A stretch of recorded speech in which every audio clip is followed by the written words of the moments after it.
ಹೇಗಿತ್ತು ನಿಮ್ life? YouTube ಬರೋಕು ಮುಂಚೆ ನೀವ್ ಯಾವ ತರ ಲೈಫ್ ಲೀಡ್ ಮಾಡ್ತಿದ್ರಿ? ನೀವೆಲ್ಲ ಮನೇಲೆಲ್ಲ ಹೇಗಿರ್ತಾ ಇದ್ರಿ? ನಿಮ್ ತಮ್ಮ ಹೇಗಿರ್ತಾ ಇದ್ರು? ನೀವ್ ಯಾವ ತರ ಇರ್ತಾ ಇದ್ರಿ? ಗಾರ್ಮೆಂಟ್ ಕೂಡ ಹೋಗ್ತಿದ್ದೆ ಅಂತ ನೀವ್ ಹೇಳ್ತೀರಿ. ಸೊ ಆ ಲೈಫ್ ಯಾವ ತರ ನೀವು ಲೀಡ್ ಮಾಡ್ಬೇಕಾಗಿತ್ತು? ಏನ್ ಸಿಚುವೇಶನ್ಸ್ ಗಳು ಆ ಲೈಫ್ ಅಲ್ಲಿ ಇರ್ತಿತ್ತು ನಿಮ್ಗೆ ಅಂತ? ಅಂದ್ರೆ ಅವಾಗ ಹೆಂಗೆ ಗೊತ್ತಾ ಮೇಡಮ್, ಏನಾದ್ರು ರಿಲೇಟಿವ್ ಏನಾದ್ರು ಮನೆಗೆ ಬರ್ತಾರಂದ್ರೆ ನಾನು ಎಷ್ಟೊಂದ್ ಸರಿ ಬೇಡ ಇವತ್ತು ಬರ್ಬೇಡ ಅಂತ ಹೇಳಿ ಅಡುಗೆ ಮಾಡ್ಬೇಕು, ನಾವು ಅವ್ರು ಬಂದ್ರೆ ಅವ್ರನ್ನ ನೋಡ್ಕೊಂಡು ಕಳಿಸ್ಬೇಕಲ್ವಾ. ಎಷ್ಟೊಂದ್ ಸರಿ ಹಂಗೆ ಹೇಳ್ಬಿಟ್ಟಿದೀನಿ, ಮನೇಲಿ ಜಗಳ ಮಾಡಿದೀನಿ ಆ ತರ ಎಲ್ಲ. ಆಮೇಲೆ ಒಂದು ವಿಡಿಯೋ ಮಾಡ್ಬೇಕಂದ್ರೆ ಹುಷಾರಿಲ್ಲ ಅಂದ್ರೂ ನಿಂತ್ಕೊಂಡ್ ಮಾಡ್ಬೇಕು ನಾವು. 4 ಅವರ್ 5 ಅವರ್ ಅಡುಗೆ ಮಾಡಬೇಕು. ಆಮೇಲೆ ಹೇಳ್ದಂಗೆ ಪಾತ್ರೆಗಳಾಗಿರ್ಬೋದು, ಜಾಗ ಬಂದ್ಬಿಟ್ಟು ಒಬ್ಬರೇ ನಿಂತ್ಕೊಳಕ್ ಆಗ್ತದಿದ್ದು ಅಡುಗೆ ಮನೇಲಿ. ಇವಾಗ ಅಡುಗೆ ಮನೆ ದೊಡ್ಡದಾಗಿದೆ. ನೀವೇ ನೋಡಿದ್ರಲ್ಲ, ಅಡುಗೆ ಮನೆ ದೊಡ್ಡದಾಗಿದೆ. ಸೊ ಇವಾಗ ಆರಾಮಾಗಿ ಮುಖ ತೋರಿಸ್ಕೊಂಡು ಮಾತಾಡ್ಬೋದು. ಮತ್ತೆ ಅವಾಗ ಏನ್ ತಗೋನಕ್ ಆಗಿಲ್ವೋ ಇವಾಗ ಯೂಟ್ಯೂಬ್ ಇಂದ ಸಂಪಾದನೆ ಮಾಡ್ತಾ ಇದ್ದೀನಿ, ತಗೊಬೋದು. ಅವಾಗ ಏನು ಆಗ್ಬೇಕು ಅನ್ಕೊಂಡಿದ್ನೋ ಅದು ಇವಾಗೆಲ್ಲ ಆಗ್ತಾ ಇದೆ ನನಗೆ. ಯೂಟ್ಯೂಬ್ ಇಂದ ಲೈಫ್ ಚೇಂಜ್ ಆಗಿದೆ ಖಂಡಿತ. ಮತ್ತೆ ಪಾಠನೂ ಕಲ್ತಿದ್ದೀನಿ ತುಂಬಾ. ಯಾವ ತರ ಪಾಠ? ಅದು ಯಾವ ತರ ಪಾಠ ಕಲ್ತಿದ್ದೀನಿ ಅಂದ್ರೆ, ಜೊತೆಗೆ ಇದು ತುಂಬಾ ಜನ ಇದ್ ಮಾಡಿದ್ದಾರೆ. ಸೊ ಹೇಳ್ಕೋಬಾರ್ದು, ಅದು ಏನು ಮಾಡಕ್ಕಾಗಲ್ಲ, ಅದೆಲ್ಲ ನಮ್ಗೊಂದು ಪಾಠ ಅದು. ಓಕೆ, ನೀವು ಫೇಮಸ್ ಆಗ್ಬೇಕು ಅಂತ ನಿಮಗಿತ್ತು, ಮುಂಚೆಯಿಂದನೂ ಇತ್ತು. ಗಾರ್ಮೆಂಟ್ಸ್ ಅಲ್ಲೂ ನೀವು ಫೇಮಸ್ ಆಗಿರೋಂಥದ್ದು. ನಾನೊಂದಿಷ್ಟು ಜನ ಗಾರ್ಮೆಂಟ್ಸ್ ಹೋಗೋರ್ನ ನಾನು ಮಾತಾಡ್ಸಿ, ನಂಗೆ ಒಂದಿಷ್ಟು ಜನ ಪರಿಚಯ ಇದ್ದಾರೆ. ಅವರು ಎಷ್ಟು ಕಷ್ಟ ಇದೆ ಗಾರ್ಮೆಂಟ್ಸ್ ಅಲ್ಲಿ ಅನ್ನೋದು ನನಗೂ ಕೂಡ ಹೇಳಿದ್ದಾರೆ. ಒಂದ್ ಮಹಿಳೆ ಆಗಿ ಅಲ್ಲಿ ಏನ್ ಕಷ್ಟ ಪಡ್ಬೇಕಾಗತ್ತೆ ಅಂತಂದು. ಸೊ ಆ ಟೈಮಲ್ಲಿ ನಿಮ್ಗೆ ಗಾರ್ಮೆಂಟ್ಸ್ ಅಲ್ಲಿ ಯಾವ ತರ ನೀವು ಕಷ್ಟ ಏನಾದ್ರು ಅನುಭವಿಸ್ಬೇಕಾಗ್ ಬಂತ? ನಿಮ್ಮನ್ನ ಯಾವ ತರ ಟ್ರೀಟ್ ಮಾಡ್ತಾ ಇದ್ರು? ಅದನ್ನ ಆಚೆ ಬಂದ್ಮೇಲೆ ನಿಮ್ಗೆ ಯಾವ ತರ ಫೀಲ್ ಆಯ್ತು ಅಂತ? ಅಂದ್ರೆ ಗಾರ್ಮೆಂಟ್ಸ್ ಅಂದ್ರೆ ಹೆಣ್ಮಕ್ಳಿಗೆ ತುಂಬಾನೇ ಒಂದು ಒಳ್ಳೆ ಉದ್ಯೋಗ ಅಂತಾನೆ ಹೇಳ್ಬೋದು. ಯಾಕಂದ್ರೆ ಎಲ್ಲೂ ಕೆಲಸ ಸಿಕ್ಕಿಲ್ಲ ಅಂದ್ರೆ ಟೈಲರ್ ಕೆಲಸ ಎಲ್ರಿಗೂ ಸಿಗುತ್ತೆ. ಒಂದು ಗಾರ್ಮೆಂಟ್ಸ್ ಅಂದ್ರೆ ಹೆಲ್ಪರ್ ಆಗಿರ್ಬೋದು, ಅದರಿಂದ ತುಂಬಾ ಉಪಯೋಗ ಇದೆ, ತುಂಬಾ ಜನಕ್ಕೆ ಕೆಲಸ ಸಿಕ್ಕಿದೆ. ಅಂದ್ರೆ ಕೆಲಸ ಅಂದ್ರೆ ಅಲ್ಲಿ ಹಂಗೆ ಇರುತ್ತೆ ಸ್ವಲ್ಪ.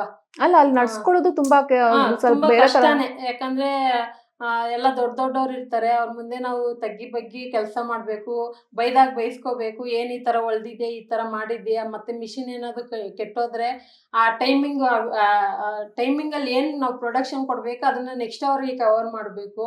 ಒಂದಿನಕ್ಕೆ ಇಷ್ಟು ಮಾಡ್ಬೇಕಂದ್ರೆ ಅಷ್ಟೇ ಮಾಡ್ಬೇಕು, ಮಾಡಿಲ್ಲ ಅಂದ್ರೆ ಬೈತಾರೆ. ಕೆಲವೊಂದ್ಸರಿ ಊಟಕ್ಕೆ ಹೋಗ್ತಾ ಇರ್ಲಿಲ್ಲ. ಇವಾಗ ನಾವು ಹೊಲ್ದಿರ್ತೀರಿ, ಸಡನ್ ಆಗಿ ಮಿಷಿನ್ ಇಂದ ಪ್ರಾಬ್ಲಮ್ ಆಗಿರುತ್ತೆ. ಅದು ಹೋಗಿರೋಂಥ 100 ಪೀಸ್ ಆಗಿರ್ಬೋದು, 200 ಪೀಸ್ ಆಗಿದ್ರೆ ಪ್ರಾಬ್ಲಮ್ ಆಗಿರುತ್ತೆ, ಅದೆಲ್ಲ ರಿಟರ್ನ್ ಕೊಡ್ತಾರೆ. ಅದನ್ನೆಲ್ಲ ಬಿಚ್ಬಿಟ್ಟು ಮತ್ತೆ ಹೊಲಿಬೇಕು, ತುಂಬಾ ಕಷ್ಟ ಇದೆ.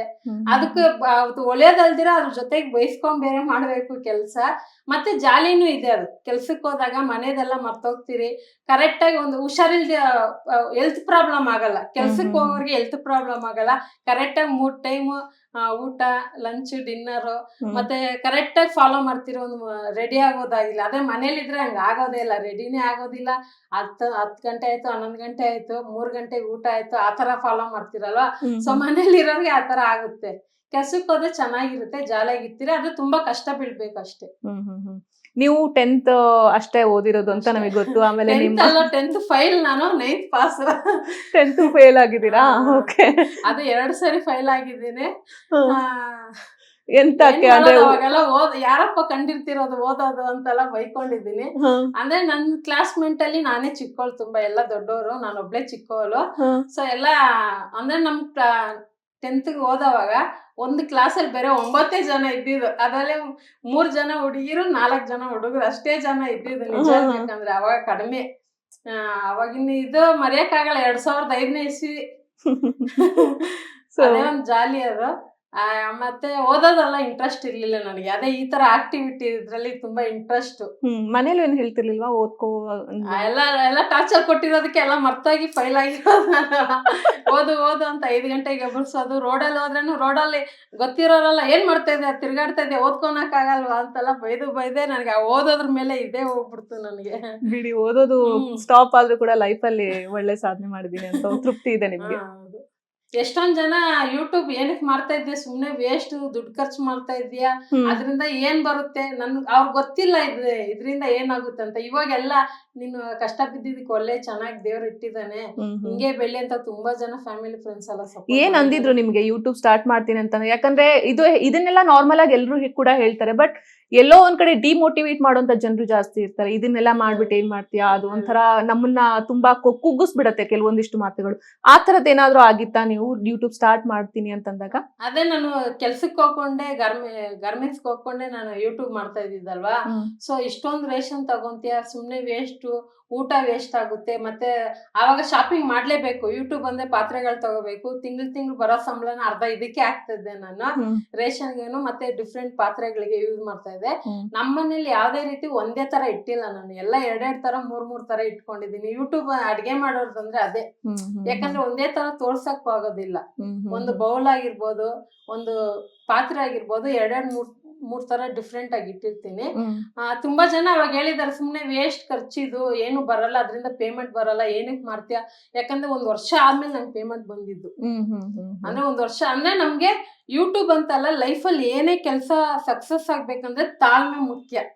ತಾಳ್ಮೆ ಎಷ್ಟು ಇಟ್ಕೊಂಡಿರ್ತೀರೋ ಅಷ್ಟು ಸಕ್ಸಸ್ ಜೀವನದಲ್ಲಿ ಮುಂದೆ ನೋಡ್ಬೋದು.